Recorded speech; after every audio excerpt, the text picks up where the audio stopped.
Hello everybody, welcome to Tuesday. The S&P 500 was up almost 0.2% today. We did set a new high for the recovery so far. Still a little ways off from the all-time high, but we're working our way towards that. And I think the big story that's very interesting to me is the battle between the stocks that are gaining because of the virus or can operate very well during a virus situation, like advanced healthcare and technology stocks, and those stocks I'm calling the reopening stocks, like let's say airlines and cruise lines, that are only really going to benefit when things get back to normal. And so we're seeing the reopening stocks, like today, do quite well. Expectations and hopes for a cure and a vaccine and those types of things. And then, of course, yesterday was a fantastic day for the technology and advanced healthcare. And so it's like this tug-of-war back and forth.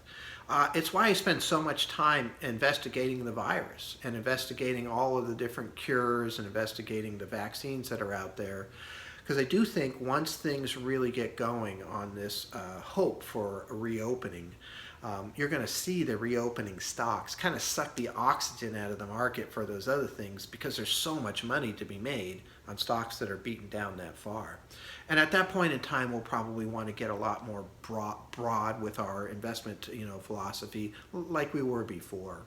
And it's important to pay attention to what's happening in that arena as a whole. And I think that, at the moment, I'm very happy with where we are. I think a lot of the information that's coming out about the cures and vaccines is still in a very early stage. There's lots of hurdles to get through before we really should be making, any significant changes.